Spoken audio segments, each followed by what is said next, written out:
Hello everyone. आज के इस वीडियो में बात करने वाले हैं मार्केट कैपिटलाइजेशन के बारे में।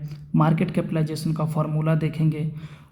फेस वैल्यू का क्या रोल होता है मार्केट कैपिटलाइजेशन में, क्योंकि मार्केट कैपिटलाइजेशन का एक फार्मूला आता है जिसमें शेयर ऑफ क्वांटिटी चेक किया जाता है। जहाँ पे क्वांटिटी कब चेंज होता है वो उसमें फेस वैल्यू का रोल बहुत क्रिटिकल होता है, वो जानेंगे। दोस्तों, वीडियो शुरू करने से पहले आप सभी का स्वागत करता हूं ग्रोइंग इंडिया चैनल में। हमारे इस चैनल को आप सब्सक्राइब कर सकते हैं। मैं इस चैनल पे रेगुलरली स्टॉक मार्केट से रिलेटेड वीडियो लाता रहूँगा।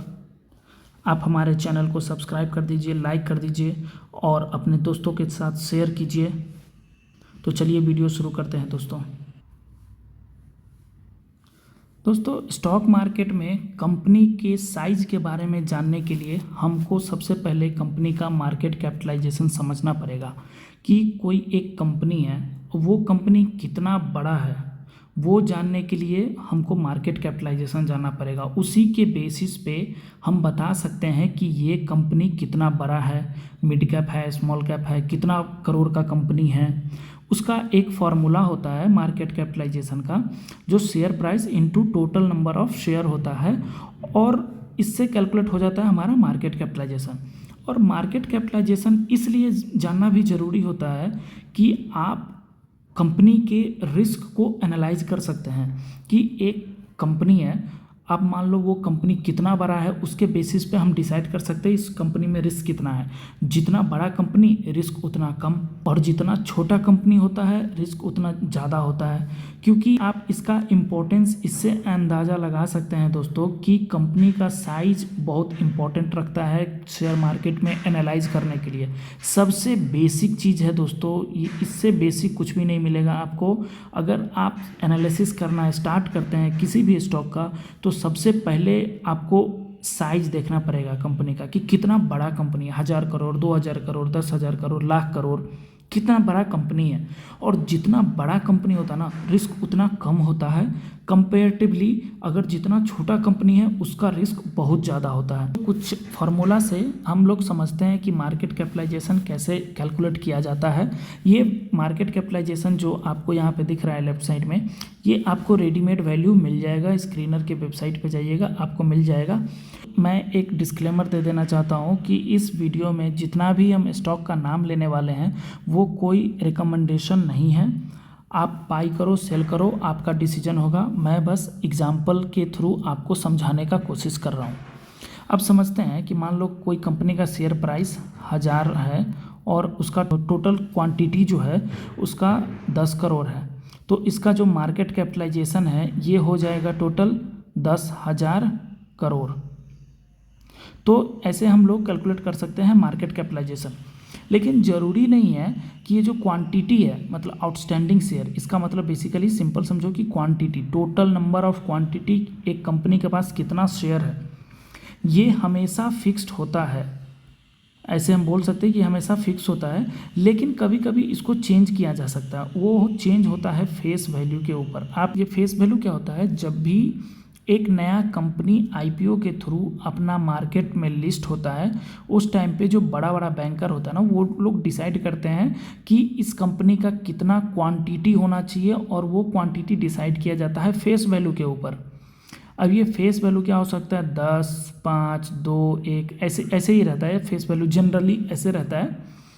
और क्या होता है ना, इस फेस वैल्यू के बेसिस पे क्वांटिटी फिक्स्ड होता है। लेकिन कंपनी एक बार लिस्ट होने के बाद कंपनी का बोर्ड ऑफ डायरेक्टर जो कंपनी को रन करते हैं, वो डिसाइड कर सकते हैं कि अगर सपोज एक कंपनी का क्वांटिटी, टोटल क्वांटिटी 10 करोड़ है, और क्या बोलेगा कि भाई अभी उसका फेस वैल्यू 10 है, तो हम क्या कर सकते हैं, स्प्लिट ला सकते हैं। कंपनी से क्या करते हैं, बेसिकली स्प्लिट लेके आते हैं। दोस्तों, अभी आप इतना समझ लीजिए कि कभी भी कंपनी स्प्लिट ला रही है तो कंपनी का क्वांटिटी ये वैल्यू हो जाएगा चेंज, और उसके बेसिस पे शेयर प्राइस अकॉर्डिंगली अपना एडजस्ट कर लेता है। अब आने वाले वीडियो में हम लोग समझेंगे स्प्लिट के बारे में, जहाँ पे हम लोग बात करेंगे इसके बारे में, स्प्लिट के बारे में डिटेल्स में समझेंगे कि कैसे कंपनी स्प्लिट ला सकती है, कैसे कंपनी का शेयर प्राइस कम हो जाता है, कैसे उसका क्वांटिटी ऑफ शेयर बढ़ जाता है। ये सारा चीज़ हम जानेंगे स्प्लिट के वीडियो में दोस्तों। तो अभी कंटिन्यू करते हैं। तो ये कुछ एग्जाम्पल है मार्केट कैपिटलाइजेशन को अच्छे से समझने के लिए। आप देख सकते हैं एक कंपनी का शेयर प्राइस है 1900 रुपया और ये कंपनी का नाम है इन्फोसिस। और एक कंपनी का शेयर प्राइस है 1,37,485 रुपया और इस कंपनी का नाम है MRF।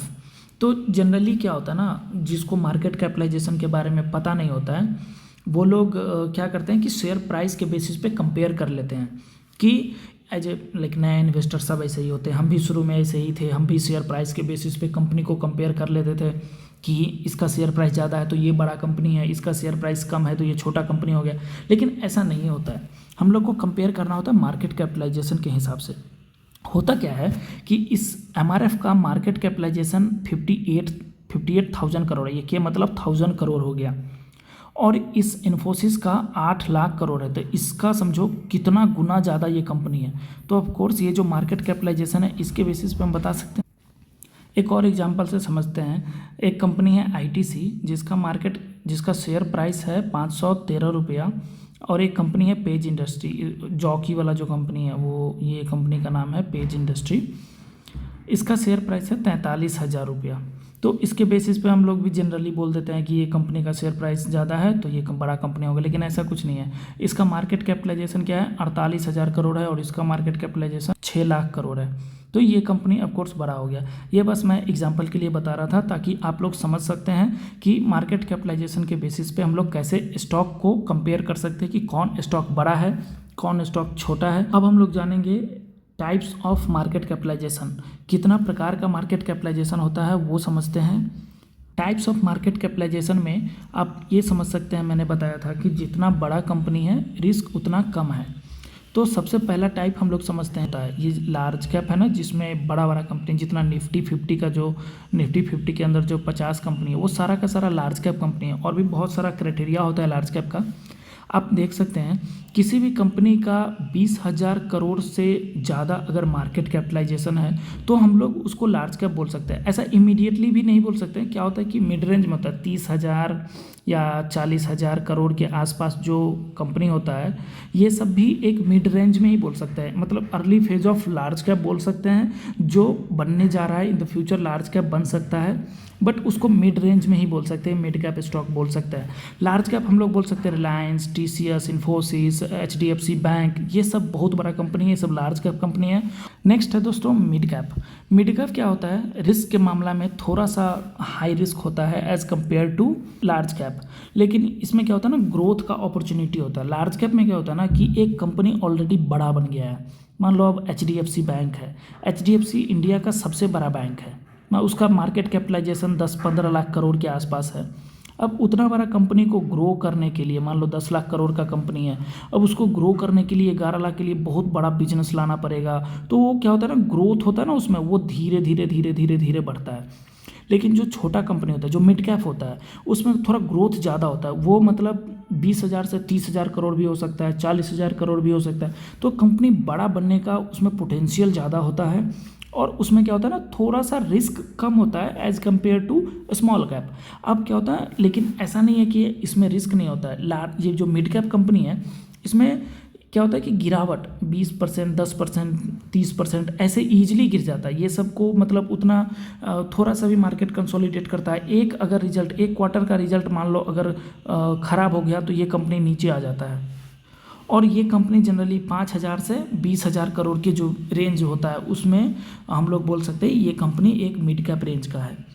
नेक्स्ट है दोस्तों स्मॉल कैप। अब स्मॉल कैप में क्या होता है कि ये कंपनी 5,000 करोड़ से छोटा है और 1,000 करोड़ से बड़ा होता है। उस रेंज की जो कंपनी होता है उसको हम लोग स्मॉल कैप बोलते हैं। इसमें क्या होता है कि रिस्क बहुत ज़्यादा होता है, ये बहुत हाई रिस्क कंपनी होता है। पैसा लगाते हैं और 30, 40, 50% यूँ नीचे आ जाता है और हम लोग को पता भी नहीं चलता है। 10 दिन के अंदर ये 30-40% ईजिली नीचे आ जाएगा। तो एक क्वार्टर का रिजल्ट ख़राब होता है तो नीचे आ जाता है। तो इसमें क्या होता है ना, वॉलेटिलिटी बहुत ज़्यादा होता है। जो हाई वॉलेटिलिटी है वो बहुत ज़्यादा होता है। वॉलेटिलिटी क्या होता है कि कंपनी में उतार चढ़ाव बहुत ज़्यादा होता है। इसको हम लोग उतार चढ़ाव को वॉलेटिलिटी को टर्म दे सकते हैं। इसका मेन यही होता है ज़्यादातर, मतलब कि उसमें कितना उतार चढ़ाव है। इसमें हाई वॉलेटिलिटी स्टॉक होता है स्मॉल कैप।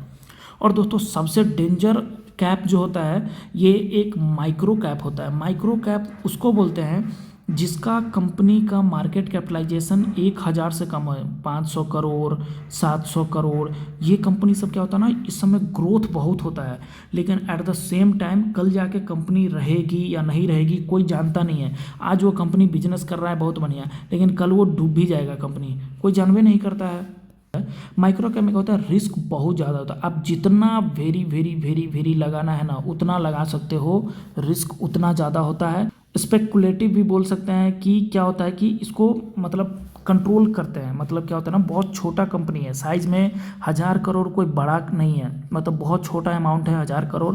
क्या होता है कि बड़ा बड़ा ऑपरेटर सब होता है, कभी कभी क्या होता है कि कुछ ऑपरेटर आते हैं जिसके पास 100 करोड़ 200 करोड़ पैसा है, वो लोग क्या करते हैं, पंप एंड डंप करते हैं। जो छोटा कंपनी है ना, इसको क्या करते हैं, इसमें पैसे डाल देते हैं और इसको क्या करते हैं, इसको पैसा डाल डाल के ऊपर लेके जा रहा है, और एट द सेम टाइम जब रिटेल इन्वेस्टर खरीदने आता है तो उसको डंप कर देता है, फिर रिटेल इन्वेस्टर फंस जाते हैं और जो बड़ा इन्वेस्टर है वो पैसा बना लेते हैं। तो ये इसमें ना स्पेकुलेटिव बहुत ज़्यादा होता है।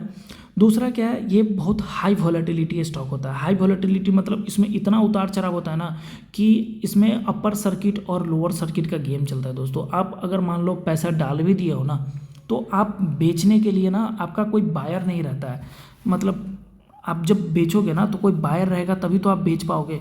तो ये लोअर सर्किट में निकल नीचे आ जाता है। कभी कभी क्या होता है, अपर सर्किट लोअर सर्किट का गेम होता है। तो ये बहुत ज़्यादा, बहुत इसको रिस्की कैटेगरी में आप बोल सकते हैं। सबसे ज़्यादा जितना रिस्क लगाना है उतना रिस्क लगा सकते हो ऐसे कंपनी में। तो क्या होता है, ये आप इसीलिए तो बोल रहे हैं कि जब भी आप कोई कंपनी का एनालिसिस करो तो आप उसको देखो कि इसका मार्केट कैपिटलाइजेशन कितना है, उसी के बेसिस पे आप लोग रिस्क फैक्टर कर सकते हो ना कि भाई रिस्क इस कंपनी में कितना ज़्यादा रिस्क हो सकता है। क्या ये कंपनी माइक्रो कैप टाइप का कंपनी है, तो माइक्रो कैप मतलब आपके दिमाग में आ जाना चाहिए कि ये कंपनी में रिस्क तो बहुत ही ज़्यादा होगा, और इस कंपनी में प्रमोटर का होल्डिंग भी देख लो। मैं आने वाले कई सारे वीडियो में सारे टेक्निकल टर्म्स जितना है, प्रमोटर होल्डिंग, एक स्टॉक खरीदने से पहले क्या क्या देखते हैं, वो सारा चीज़ डिस्कस करने वाला हूँ आने वाले वीडियोज़ में टेबल फॉर्म में। कि इस साइड में रखा हूँ मार्केट कैपिटलाइजेशन को, यहाँ पे 1 मिनट पेन का कलर चेंज करता हूँ। अब ठीक है दोस्तों, इस साइड है मार्केट कैपिटलाइजेशन और रेंज देख सकते हैं उसका क्या रेंज है। ये है रिस्क लेवल, ये वॉलेटिलिटी और ये लिक्विडिटी। दोस्तों रिस्क लेवल तो आप सबको पता है, वॉलेटिलिटी मैंने बता दिया है कि कंपनी में कितना उतार चढ़ाव होता है, ये वॉलेटिलिटी है। और ये है हमारा लिक्विडिटी, यहाँ पे हाई होगा।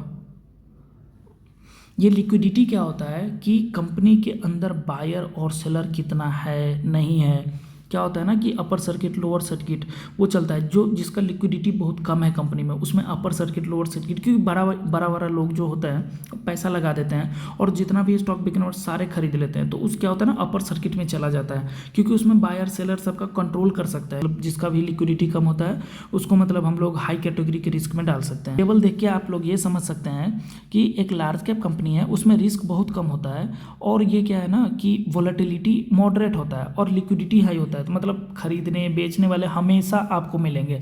टीसीएस, इन्फोसिस, इस कंपनी सब में क्या होता है ना कि आप हमेशा बायर, इसमें अपर सर्किट लोअर सर्किट नहीं लगता। अगर इस कंपनी में जब अपर सर्किट लोअर सर्किट लग गया तो समझो कि दुनिया में बहुत बड़ा भूकंप आ गया है। मिड कैप कंपनी क्या होता है, इसमें रिस्क थोड़ा सा हाई होता है as compared to low large cap, और वॉलेटिलिटी भी हाई होता है, और लिक्विडिटी जो है इसमें मॉडरेट रहता है। इसमें भी बायर सेलर आपको हमेशा मिल जाएंगे। स्मॉल कैप क्या होता है ना, स्मॉल कैप में रिस्क तो बहुत ही ज़्यादा होता है और वॉलेटिलिटी भी बहुत ज़्यादा होता है, मतलब उतार चढ़ाव बहुत ज़्यादा होगा आपको स्मॉल कैप कंपनी में, और लिक्विडिटी थोड़ा कम हो जाता है। मतलब जैसे जैसे आप छोटे कंपनी की तरफ जाओगे ना, लिक्विडिटी कम होते जाता है, क्योंकि स्मॉल कैप में भी ऊपर नीचे बहुत ज़्यादा होता है, और इसमें बायर सेलर आपको कभी मिलेगा कभी नहीं मिलेगा, सर्किट में लेके जाता है ऊपर, सर्किट में नीचे आता है। और ये जो माइक्रो कैप है, मैं इसको लाल लगा के रखा हूँ क्योंकि आप देख सकते हैं ये कितना ज़्यादा रिस्की होता है, क्योंकि इसको आप इसका रिस्क एनालिसिस मैं बताता हूँ आपको कि ये माइक्रो कैप है ना 1000 करोड़ का कंपनी, अगर वो 50% डाउन हो जाएगा ना, अगर आप खरीद के रखे हैं तो जो 50% नीचे है ना, तो उस टाइम पे आप सोचेंगे कि एवरेजिंग करें या इसको बेच दे। इतना बड़ा रिस्क है दोस्तों। मैं इसमें ऐसे कंपनी सब में इन्वेस्ट किया था, लॉस भी हुआ, मैं निकल भी गया और प्रॉफिट भी हो सकता है। यहाँ पे क्या ग्रोथ का भी बहुत स्कोप होता है माइक्रो कैप में कि एक कंपनी मल्टीबैगर यहीं से निकलता है, लेकिन मल्टीबैगर के चक्कर में आप लोग अपना पैसे इजीली खो सकते हो। इसका चांसेस 90% चांस है, लेकिन 10% ही माइक्रो कैप मतलब जो आप सेलेक्ट कर सकते हो कि बहुत अच्छा कंपनी बनेगा, 10% चांस है। लेकिन 90% चांस है कि आप अपना पैसा खो दोगे, इतना ज़्यादा रिस्क है। और इसलिए मैं इसको very very very high risk बोल दिया हूँ। और वोलेटिलिटी जो होता है इसमें, इस मतलब जो माइक्रो कैप में वोलेटिलिटी भी बहुत ज़्यादा होता है। इसमें उतार चढ़ाव बहुत ज़्यादा होगा। और जो लिक्विडिटी है, लिक्विडिटी इसमें बहुत कम होता है, मतलब बहुत ही ज़्यादा कम होता है। ये ऊपर अपर सर्किट लोअर से इसमें ट्रेडिंग है ना, ऐसे ऐसे ट्रेडिंग बहुत कम देखने को मिलता है। इसमें आपको ज़्यादातर क्या होता है ना, ऐसे कंपनी शेयर का जो माइक्रो कैप है ना, इसका शेयर प्राइस ऐसे चलता है, ऐसे ऊपर जाएगा, फिर अगला दिन ऐसे ऐसे ऐसे ऐसे ऊपर जाता है। और जो नीचे आने का टाइम होता है ना, ऐसे ऐसे नीचे आएगा, ऐसे ऐसे करके नीचे जाता है। ऐसा ऐसा ट्रेडिंग आपको जो कंपनी में जनरली आपको इस ये सारा साइज़ का कंपनी में इस टाइप का ट्रेडिंग मिल जाएगा, लेकिन माइक्रो कैप में इस टाइप का ट्रेडिंग आपको मिलेगा ही नहीं। तो ऐसे वाले चार्ट जो होता है ना, ऐसे वाले चार्ट से थोड़ा दूर रहना चाहिए एज ए रिटेल इन्वेस्टर। जो नए हैं और जिनके पास भी एक्सपीरियंस है, वो पहले से जानते हैं, तो वो लोग अपने रिस्क के बेसिस पे अपना जो भी टाइप का कंपनी खरीदना है खरीद सकते हैं दोस्तों। तो दोस्तों यही समझें आज के इस वीडियो में, मार्केट कैपिटलाइजेशन के बारे में, टाइप्स ऑफ मार्केट के बारे में, थोड़ा रिस्क एनालिसिस भी समझ लिया है कि किस टाइप का मार्केट कैपिटलाइजेशन में किस टाइप का रिस्क हो सकता है। जितना ज़्यादा छोटा कंपनी उतना ज़्यादा रिस्क, रिटर्न भी उतना मिल सकता है दोस्तों छोटे कंपनी में, लेकिन पैसा खोने का चांसेस भी ज़्यादा है। तो अगर कोई कंपनी खरीद रहे हो तो अपने रिस्क पे खरीदो। ये मैं वीडियो में जितना भी स्टॉक का नाम लिया हूँ, that is not for recommendation. आपको बाई करना है, सेल करना है, आप खुद का रिसर्च करो और उसके बेसिस पे आप डिसीजन लो। मैं आने वाले वीडियोस में कुछ और डिस्कस करूँगा, जैसे कि कैसे स्टॉक को एनालिसिस किया जाता है, डिफरेंट टाइप ऑफ सेक्टर को कैसे हम पढ़ते हैं, उस कंपनी का रिजल्ट कैसे एनालिसिस करते हैं, प्रमोटर का पैटर्न क्या देखते हैं कि प्रमोटर खरीद रहा है, बेच रहा है, उसका कितना होना चाहिए। ये सारा चीज़ हम आने वाले वीडियोज़ में बात करेंगे दोस्तों। तो इस वीडियो में इतना ही। थैंक यू सो मच दोस्तों।